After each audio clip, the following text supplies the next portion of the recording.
Title: Finn and the School for Silly Heroes. Genre: Adventure, Comedy, Educational for Kids. Part 1. The day Finn got a letter from a squirrel. Finn Flapdoodle was not a normal kid. For starters, his hair looked like a confused pineapple.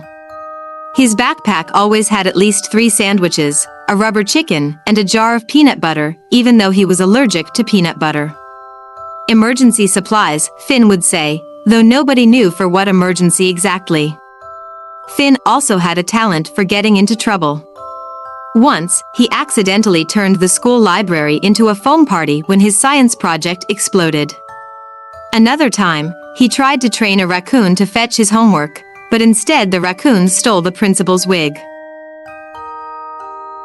But the weirdest day of Finn's life started like this: a squirrel knocked on his window. Not just any squirrel. This squirrel wore a tiny mailman hat and held an envelope with Finn's name written in bright purple jelly. Finn opened the window. Do squirrels usually deliver mail? The squirrel shrugged, handed Finn the envelope, and disappeared in a puff of glitter and sneeze powder. Finn opened the envelope carefully. Inside was a letter that said, "Dear Finn Flapdoodle, you have been chosen to attend the School for Silly Heroes.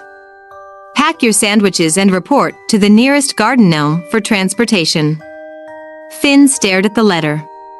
This was either the best prank ever, or the beginning of something awesome. He grabbed his backpack, stuffed in extra socks, 3 sandwiches, one shaped like a duck, and his lucky kazoo. Then he ran outside to the weird old garden gnome in Grandma's yard. "Excuse me, Mr. Gnome," Finn said. "I think I'm supposed to," the gnome sneezed. A trapdoor opened beneath Finn's feet, and before he could scream, he was whooshed down a giant curly slide. Part 2. Welcome to the School for Silly Heroes. Finn landed face first in a pile of marshmallows.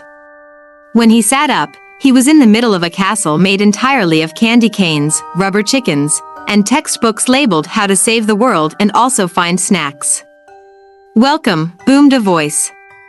A very tall woman in a cape made of spaghetti stood before him. "I'm Principal Wigglesnoot. Congratulations, Finn Flapdoodle, you are now a student at the School for Silly Heroes." Finn's brain spun like a hamster on a skateboard. "What exactly do you teach here?" "Glad you asked." Principal Wigglesnoot twirled. "Here, you will learn to solve problems with creativity, kindness, and just a touch of complete ridiculousness." Ridiculousness? Finn's eyes sparkled. "That's my specialty." "Excellent." Principal Wigglesnoot handed him a class schedule. School for Silly Heroes, class list: creative problem solving with Professor Pogopants, teamwork and the art of synchronized nonsense, patience training with the very slow talking turtle, kindness missions with Captain Cuddles, emergency banana peeling. Just in case. Finn grinned. This was going to be the best school ever. Part 3. Professor Pogopants and the Jellybean Volcano. First class, creative problem solving. Professor Pogopants bounced into the room on a giant pogo stick made of spaghetti and glitter glue. "Welcome, heroes in training," he shouted. "Your first challenge: the Jellybean Volcano is about to erupt. You must stop the eruption without using boring solutions like plugging it with a cork or running away screaming." The class stared at the model volcano bubbling with rainbow jelly beans. Finn raised his hand. "Can I use rubber chickens?" "Absolutely." Professor Pogopants cheered. Finn built a chicken-powered jellybean launcher. Every time a jellybean erupted, a rubber chicken caught it, juggled it, and turned it into a confetti explosion. The whole class cheered. Even the volcano applauded, somehow. Lesson 1. Creativity makes every problem more fun. Professor Pogopants announced. Part 4. The synchronized nonsense relay. Next up, teamwork training. Coach Flip-Flop, who wore a tutu made of recycled pizza boxes, explained the rules. Teams must build a bridge across the lake of leftover spaghetti. They could only use balloons, pool noodles, and cheese puffs. Every team member had to contribute an idea. Finn's team argued at first. One kid wanted to build a cheese puff catapult, another wanted a cheese puff raft. Finn remembered something his grandma always said: good teams don't need perfect ideas, they need everyone's ideas. So Finn suggested combining everything into a cheesy balloon paddleboat powered by pool noodles. It floated for exactly 10 seconds before sinking like a tired meatball, but they all laughed so hard they forgot they were even competing. Lesson 2. Teamwork works best when everyone feels heard, and nobody minds getting a little cheesy. Part 5. Patience and the Talking Turtle. Patience class was the hardest. The very slow talking turtle stood at the front of the room. He spoke exactly 1 word per minute. Your mission is to build AAA. By the time he finished the sentence, half the class was asleep. Finn's foot tapped impatiently. His brain wanted action. But then Finn noticed something. The slower the turtle spoke, the more time Finn had to think. Instead of rushing ahead, Finn planned carefully, and ended up building the most magnificent marshmallow tower anyone had ever seen. Lesson 3. Patience isn't waiting, it's using the waiting time wisely. Part 6. Kindness missions. With Captain Cuddles for their kindness mission, the class had to cheer up a grumpy dragon named Sir Hiccups-a-Lot. Finn brought his kazoo, another kid brought a joke book, and someone else offered a giant inflatable donut. They combined everything into a kazoo karaoke donut party, and by the end, Sir Hiccups-a-Lot was laughing so hard, he accidentally hiccuped a firework display. Lesson 4. Kindness is strongest when it's fun for everyone, even dragons. Part 2. The Great Missing Homework Heist. After a long first day at the school for silly heroes, Finn flopped onto his candy cane bed in Dormitory D, also known as the dorm of slightly confused hamsters, though nobody could explain why. But just as Finn's eyelids began to close, a loud bang echoed down the hall. Then another. And another. Finn grabbed his flashlight, which only worked if you sang to it, and raced toward the noise.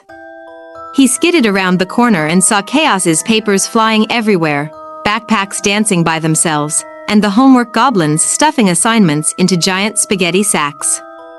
Not my spelling homework, cried a kid named Bert. Save my math sheet, wailed a girl with pigtails shaped like lightning bolts. Finn's own history report on important inventions that were accidents was being dragged away by a particularly grumpy-looking goblin with a pencil stuck in his ear. This is a disaster, Finn shouted. It's a challenge, said a calm voice behind him. Finn spun around to see Principal Wigglesnoot, holding a clipboard made entirely of waffles. Your task, she said, is to stop the homework goblins, rescue the assignments, and teach everyone the power of creative problem-solving, all before breakfast. Finn's brain raced. Goblins were small but sneaky. They could climb walls, fit through cracks, and worst of all, they had a terrible sense of humor. The rubber chicken plan. Finn ran back to his dorm, grabbed his emergency rubber chickens, and returned to the hallway. Goblins love bad jokes, Finn declared. If we make them laugh so hard they can't hold on to the homework, we can grab the papers back. He lined up the rubber chickens like bowling pins and made them perform a chicken tap dance, complete with kazoo music and synchronized fart noises. Finn was a true artist. The goblins howled with laughter. Their spaghetti sacks slipped from their fingers as they clutched their sides, unable to breathe between giggles. Finn's classmates swooped in, grabbing papers, notebooks, and even a few forgotten lunches. Lesson 5. Creativity can turn chaos into teamwork. The case of the invisible science project. With the goblins gone and the homework returned, Finn was about to crawl back into bed when Professor Pogo Pants burst into the room. Emergency! Emergency, he shouted, bouncing so fast on his pogo stick that his hair caught fire, just a little. What now? Finn asked, wiping rubber chicken feathers off his face. Someone made the science projects invisible, and the science fair starts in 1 hour. Finn's jaw dropped. Invisible projects? That's kind of genius. Thank you, said a voice from nowhere. Who said that? Finn spun around. I'm right here, said a floating clipboard. I'm Kevin's project, the invisibility spray made from old cereal milk. It worked a little too well. Finn scratched his head. If we can't see the projects, how can we judge them? Creative solution time, said Whis, who, of course, had somehow stowed away in Finn's pocket this whole time. The sneeze powder detector. Finn remembered the sneeze powder from the squirrel mailman. It stuck to anything invisible and made it glow like a neon rainbow. Finn and his friends sprinkled the powder all over the science fair tables. One by one, glowing, floating inventions appeared, a toothbrush catapult that flung minty freshness across the room. A homework teleporter hat, which mostly teleported homework into the garbage. A plant that dances if you tell a joke. The projects were saved, and even better, the sneeze powder gave every project a sparkly finish, which Principal Wigglesnoot declared was the future of science. Lesson 6. Every mistake is a chance to invent something even cooler. The upside-down lunch crisis. After the science fair, Finn was finally ready to relax and eat lunch. But the cafeteria had other ideas. The tables were on the ceiling. The spaghetti had turned into jump ropes. And the lemonade fountain was singing opera. This school is exhausting, Finn muttered, balancing on his chair, trying to catch a flying meatball. Principal Wigglesnoot appeared again, still holding her waffle clipboard.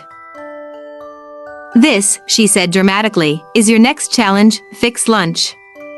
Can't we just eat sandwiches on the floor? Finn asked.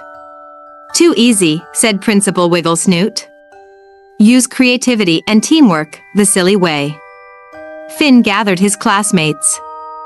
Okay, what if we turn the tables into floating picnic blankets, and we use the spaghetti jump ropes to lasso our lunch out of the air? Brilliant, shouted a kid covered in ketchup. They tied the spaghetti to their forks, swung them like lassos, and managed to rope everything from sandwiches to pudding cups. They floated on picnic blankets made of old test papers, while the opera lemonade provided background music. Lesson 7. Even lunchtime can be an adventure with the right attitude. Part 3. The final lesson, the power inside Finn and every kid, the school-wide emergency. The next morning, Finn woke up to the sound of the emergency bagpipes blasting through the hallways. It was a sound like a goose choking on spaghetti, which, at this school, was a very real possibility. Finn grabbed his backpack and his rubber chickens, just in case, and ran outside. The sky above the school for silly heroes was turning green, and a giant floating trash monster made entirely of crumpled homework, old socks, and suspicious lunch leftovers was stomping through the main courtyard. What is that? Finn gasped. Principal Wigglesnoot, her spaghetti cape fluttering dramatically, shouted, "This is the Great Garbage Gremlin." Every 100 years, it rises from the lost and found pile to test whether our heroes can work together to solve a problem that's bigger than any single kid. Finn stared at the monster, who was currently using a broken lunch tray as a skateboard. So, what do we do? Attack it with rubber chickens? No, Principal Wigglesnoot said solemnly. This time, you must use every lesson you've learned. Creativity, teamwork, patience, kindness, honesty, and most of all, believing in yourself. Finn gulped. This was not a test about flying spaghetti or singing kazoos. This was real. The garbage gremlin's first trick, the rainstorm of rubbish. The gremlin sneezed, and suddenly the sky rained candy wrappers, banana peels, and gym socks. Finn and his classmates slipped and slid across the mess. This is impossible, someone shouted. No. Finn called out. We just need to think creatively. What if we turn the garbage into something useful? The class brainstormed as wrappers stuck to their hair, trash sleds, socks into slingshots, banana peels for speed skating. Soon, they had built a fleet of trash-powered vehicles, zooming across the slippery courtyard like heroes at a goofy Grand Prix. Lesson applied. Finn grinned. Creativity saves the day. The gremlin's second trick, the Tower of Tangles. The gremlin roared again, this time, creating a massive tangle of ropes, vines, and spaghetti noodles blocking the school entrance. "We'll never untangle this in time," someone cried. Finn took a deep breath. "Patience," he said. "Remember the talking turtle? We don't rush, we work together." Each kid took one noodle, one vine, one rope, and together, piece by piece, knot by knot, they unraveled the mess. Lesson applied. Finn cheered. Patience plus teamwork equals victory. The gremlin's third trick, the river of rotten attitudes. Next, the gremlins summoned a river made entirely of grumpy thoughts. "This is too hard. Why should we clean up this mess? I'm not good at this." Finn felt the negativity seeping into his own brain. For a moment, he almost wanted to give up. But then, he remembered something Whis had whispered long ago: kindness starts inside your own mind.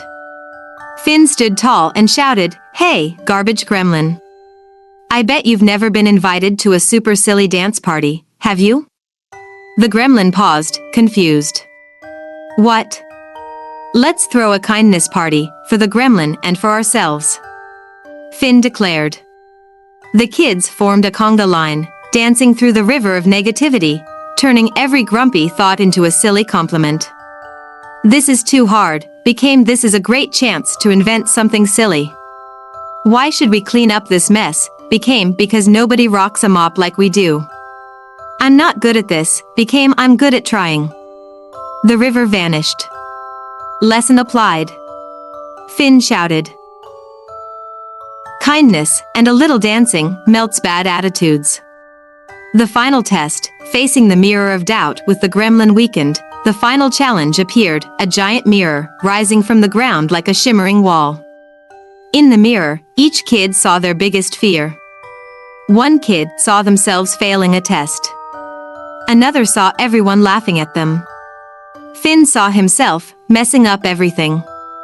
The mirror whispered, "If you believe you're not good enough, the adventure ends here." Finn's heart pounded. What if the mirror was right? What if all the silliness, all the jokes and creativity, was just covering up the fact that he wasn't really a hero at all? Then, something sparkled in his pocket. The badge of belief. Finn held it tight and remembered, heroes aren't perfect. They're brave enough to try, even when they're scared. Finn stepped toward the mirror, looked his reflection right in the eye, and said, "I am a hero, even when I mess up. Because I never stop trying."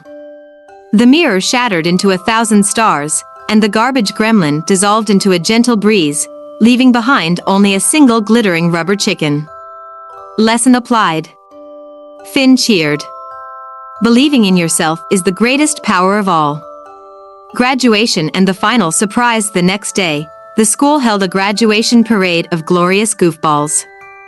Finn marched at the front, wearing his cape made of recycled noodles and all 7 badges of wisdom pinned proudly to his chest. Principal Wigglesnoot presented him with the Golden Rubber Chicken Award for outstanding heroics in the field of absolute ridiculousness. As Finn waved to the cheering crowd, a familiar voice whispered from his pocket, "Well done, Finn. But remember, the real adventure is just beginning." Finn smiled. Because now he knew the truth, every problem is a chance to be creative. Every mistake is a chance to learn. And every kid has the power to be a hero, in their own silly, wonderful way. Epilogue, back to the real world. With a twist, that afternoon, Finn returned home. Grandma's garden gnome gave him a knowing wink, and the school for silly heroes disappeared back into the ordinary world. But Finn wasn't ordinary anymore. At school, when a kid spilled paint everywhere, Finn helped turn it into a giant floor mural. When 2 kids argued over the last swing, Finn invented a double-swing scooter they could ride together.